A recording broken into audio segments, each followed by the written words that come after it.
realmente quién era ese Mashiach que muchos lo aceptaron y muchos lo rechazaron. A mi entender, los que rechazaron al Mashiach fue porque no tuvieron ni conocimiento ni revelación. Y también porque hay un misterio en parte. Yo no cuestiono, ya abro un paréntesis, no cuestiono realmente lo que Pablo dice en Romanos 11:25, que hay un endurecimiento en parte para ambos pueblos, que son unos realmente, pero que están por el momento separados, que es el cristianismo y el judaísmo, que ambos dos son hijos de Hashem. Pero dice que hay un endurecimiento en parte. ¿Será que parte del cristianismo no ha aceptado la Torah porque hay ese endurecer en ellos hasta que venga un tiempo final? ¿Será que parte del judaísmo no ha aceptado al Mashiach porque hay un propósito y porque cuando venga el Mashiach restaurará y aceptarán? Tenemos que usar la sabiduría del Eterno ante criticar ambos lugares. Saber que Hashem está en control de todo, número uno, y saber que Él está actuando en su perfecto plan. No podemos entonces estar tirándole piedra al buen fruto, sino nosotros realmente trabajar en el servicio, lo que Él nos ordenó y nos llamó. Él se va a encargar después de lo demás. En vez de estar criticando al pueblo judío o criticar al pueblo cristiano, mejor le hablamos con amor lo que Dios nos envió que habláramos. Ellos van a poder entender la palabra y así poco a poco se va formando, ¿verdad?, de dos en uno. No de uno en dos, sino de dos en uno, como dice Efesios 2:14. Nuestra comunidad no tiene ninguna intención de atacar la doctrina cristiana y mucho menos de atacar la doctrina del judaísmo, porque es en la que hemos creído, en la que amamos, y esa es la palabra de Dios. No tenemos intención de atacar la fe de nadie. No estamos para atacar, estamos para sumar. No estamos para dividir ni restar, estamos para multiplicar. El enfoque de nuestro ministerio Comunidad Casa de Israel es pasivamente llevar el mensaje de restauración a todas las personas que lo deseen. De entender esto. En el verso 23 dice Pablo, estoy leyendo la carta a los Hebreos 9:23, fue pues necesario que la figura de las cosas celestiales fuesen purificadas, sí, pero las cosas celestiales mismas con mejores sacrificios que estos. Porque no entró el Mashiach, el ungido del Eterno, en el santuario hecho de mano figura del verdadero, sino en el cielo mismo para presentarse ahora por nosotros ante Dios. Es decir, Pablo sabe lo que está hablando. Y para aquellos que dicen que no es Shaul el autor de la carta a los Hebreos, pues el que la escribió está diciendo, y es un buen conocedor, al parecer es un buen conocedor de las escrituras hebreas, tiene que ser un judío, porque él está entendiendo no simplemente el sacrificio el sistema arónico, sino que está entendiendo además el sistema celestial. Este está hablando aquí misterios. Porque en lo que la casa de Israel conoce, lo que es el tabernáculo, el templo de Salomón, el orden levítico, el que está hablando aquí conoce también el orden celestial. Él sabe lo que está hablando. Porque no entró Mashiach en el santuario hecho de mano de figura del verdadero, sino en el cielo mismo para presentarte ahora por nosotros ante Dios. Por nosotros ante Dios. Ese por nosotros ante Dios quiere decir que el único que podía entrar delante de la presencia de Dios en el sistema levítico era el Cohen Agadol, llamado el sumo sacerdote. El sumo sacerdote no se presentaba en los cielos, se presentaba en el lugar santísimo de la tienda de Moisés o el templo de Salomón, se presentaba en el lugar santísimo donde solamente el sumo sacerdote podía entrar. Entonces, ¿quién es este sumo sacerdote que no entró ahora al lugar santísimo terrenal, sino que entró hasta los cielos, llegó?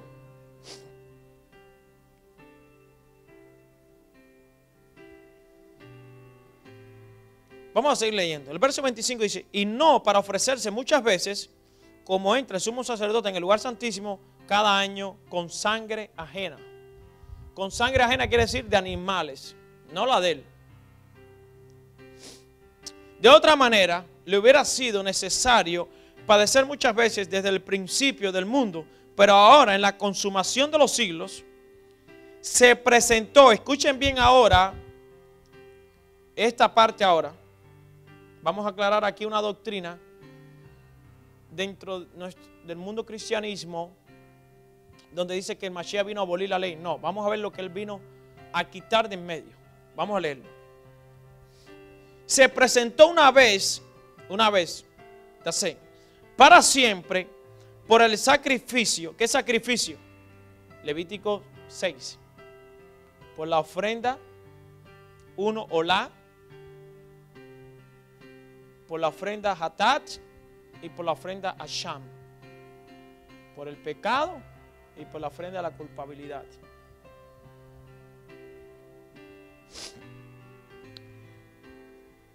Por el sacrificio de asimismo, para quitar de en medio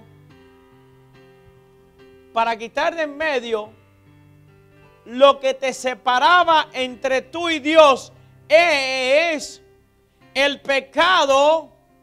Recuerda que el pecado es la desconexión espiritual. Se aleja la persona de Dios. Cuando la persona comienza a quebrantar los mandamientos, se empieza a alejar de Dios.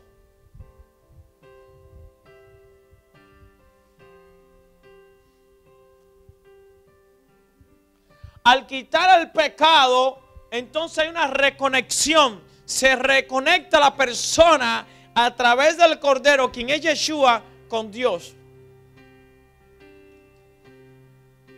Por eso creo que es Pablo que está escribiendo, porque te va la carta a los Corintios y él está hablando del ministerio de la reconciliación. Y de la manera que está establecido para los hombres que mueran una sola vez y después de esto el juicio. Es decir, está establecido eso. Se muere y toda persona irá a un juicio.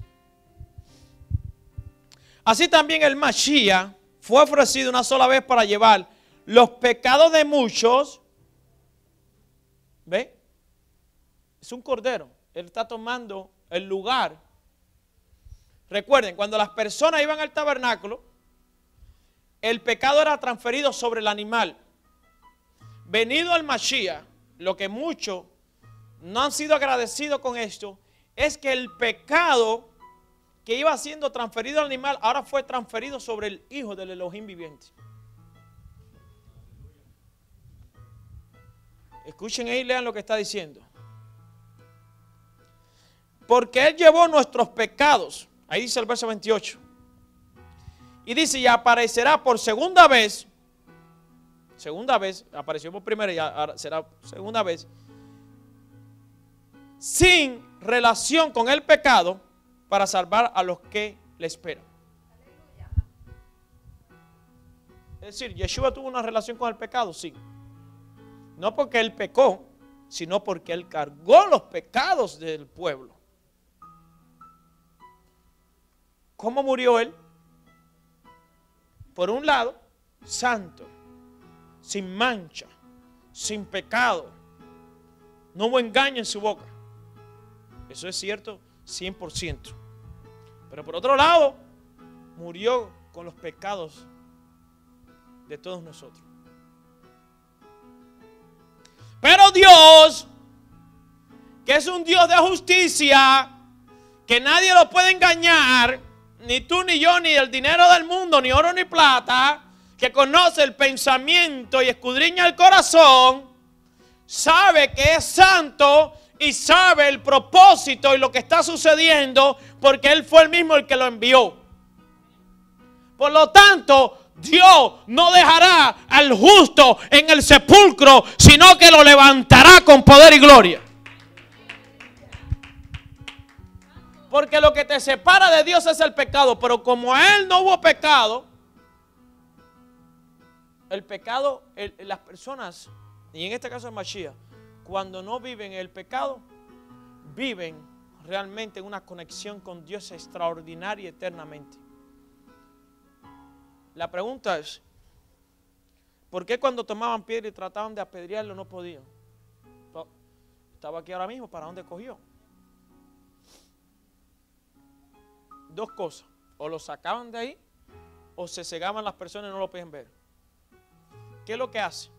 La persona que no peca no se enferma. La persona que está conectada con Dios tiene que prepararse para vivir en todo tiempo en lo sobrenatural. Será transportado de un lugar a otro. Elías era transportado de un lugar a otro. Enoc fue transportado de un lugar a otro. Muchas veces en la palabra el Eterno habla de justos que fueron transportados y vivieron experiencia. Ezequiel fue llevado en una experiencia.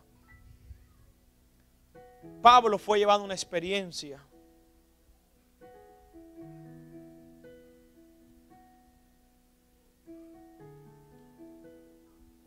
Y Dios dijo, yo al justo no lo puedo dejar en el Seol. Porque David habló de él. Tú no dejarás el justo en el Seol, lo levantarás. Cuando el Mashiach se levantó, fue algo tan tremendo que dice en Mateo 27, versos 51 y 52, que no solamente cuando él resucitó, resucitaron, dice que muchos se levantaron.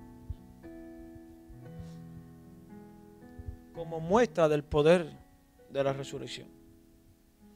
Pero los que resucitaron murieron, es decir, volvieron a dormir.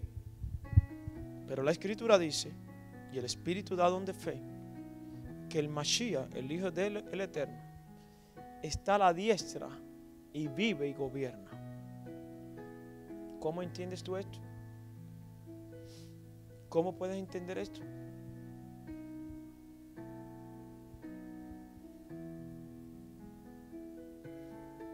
El pecado mata a la persona. Para que hubiera vida en el tabernáculo, regresando al desierto, tenía que haber un sacrificio para que la persona pudiera continuar viviendo, conectado con Dios.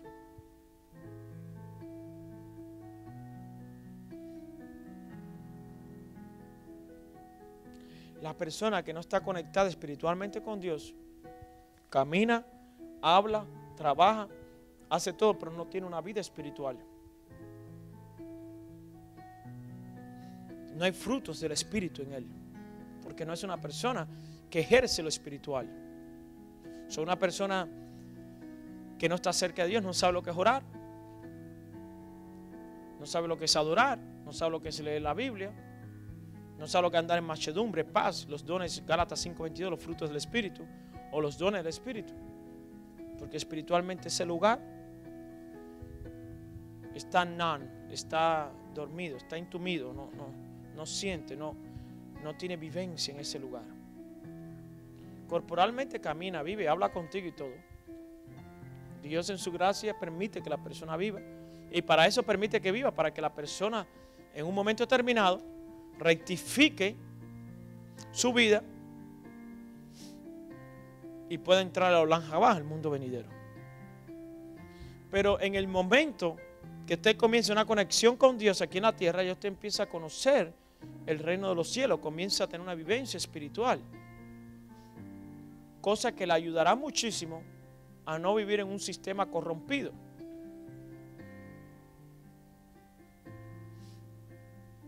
El justo por la fe, el justo por la fe, el justo por la fe, el justo por la fe, mas el justo por la fe vivirá. ¿Qué quiere el Eterno? Que el hombre viva. ¿Quiere que muera? No. Pero tenemos que dar un paso. Vamos a ver qué sigue diciendo el autor, los Hebreos.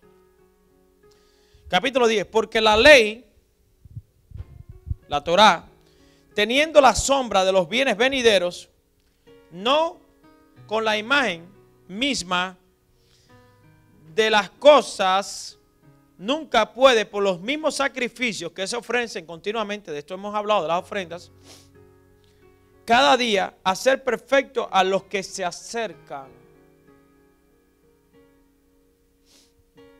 De otra manera, cesarían de ofrecerse, pues los que tributan este culto, limpios una vez, no tendrían ya más conciencia de pecado. Es bien, escucha lo que está hablando aquí el apóstol. Bendito sea el Kadosh Baruj Hu. Es decir, si las ofrendas de animales te hicieran justo, te hicieran perfecto, entonces, ¿para qué continúan llevando más ofrendas? Pero las ofrendas tienen algún tipo, antes de venir del Mashiach, tenían algún tipo de propósito. Como por ejemplo, el Eterno le dice a Adán que se vista con vestiduras de pieles porque algún animal se sacrificó. Esto no quiere decir que Adán había sido restaurado con el Eterno, pero de alguna manera volver a instalar el diálogo, la conversación, la intimidad con Dios. No siendo Adán el hombre perfecto, pero por lo menos continuar el hombre de tener una relación con Dios.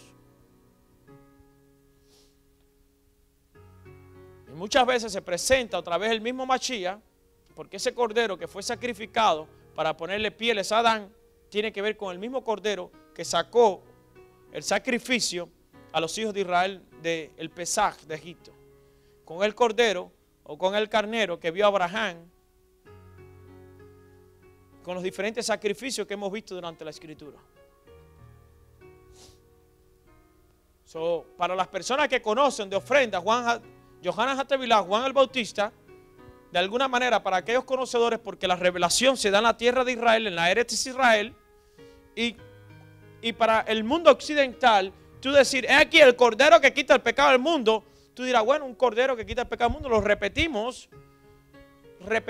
pero no entendemos, captamos la revelación. ¿Por qué? Porque ninguno de nosotros nacimos en un país donde hay templos. Sí hay templos paganos, pero no el templo de Jerusalén. Nosotros no nacimos en Jerusalén. Usted dice en México, en Cuba, en Argentina, en Uruguay, en El Salvador, en cualquier parte de América, es aquí el cordero que quita el pecado del mundo, y usted dice atrás, es aquí el cordero que quita el pecado del mundo.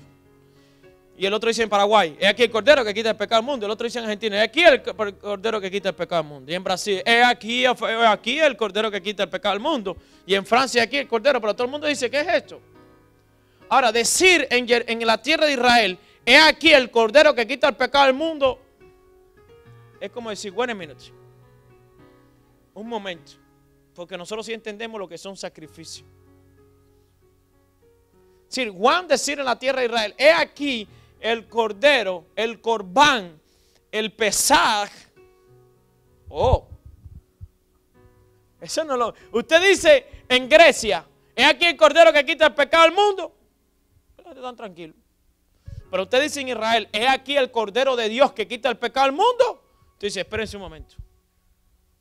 ¿De qué tú me estás hablando? Es decir, sabemos lo que tú estás hablando, pero ¿cómo tú vas a decir que ese es el cordero? Si está establecido por la ley de Moisés que debe ser un animal, no un hombre.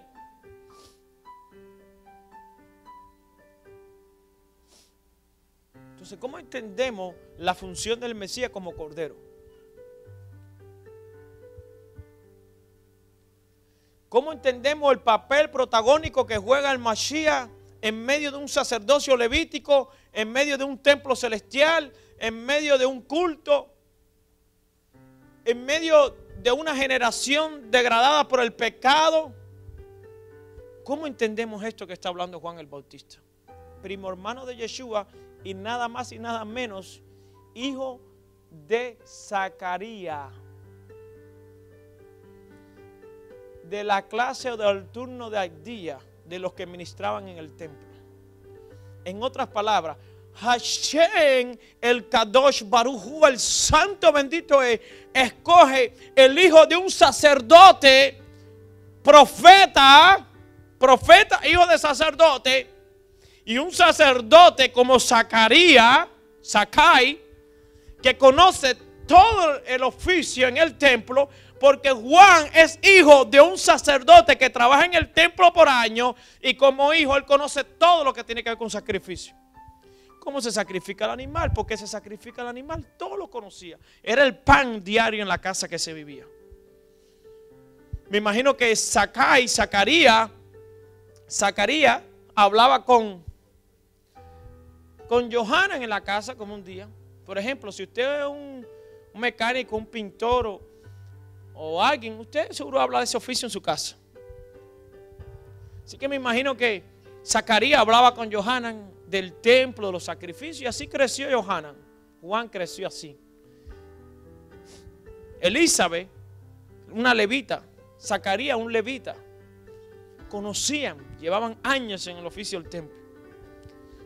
El que el Eterno escoge para que anuncie el mensaje no es Pepe Juan, el que vive en la esquina cobrando impuestos, no es un pescador, no es un artesano.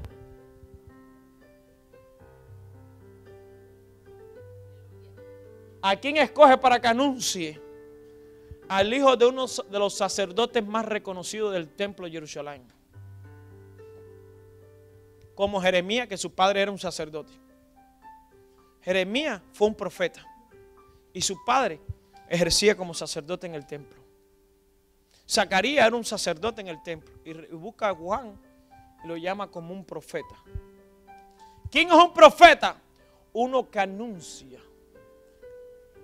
diseños, propósitos, principios, mensaje, corrección, allanar los caminos, preparar los caminos, porque he aquí que ahí viene el cordero, el pesaj, el corbán, es todo. Es una ofrenda voluntaria porque se está entregando voluntario. 2, tiene que ser obligado.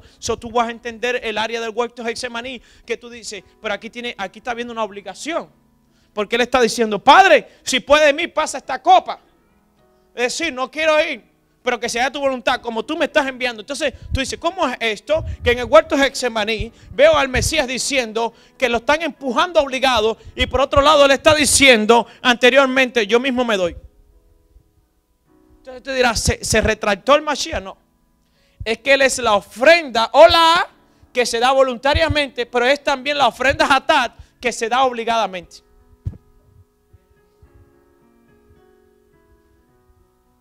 Y como dice Pablo, los sumos sacerdotes entraban al lugar santísimo con la sangre ajena. Este se presentó con su propia sangre.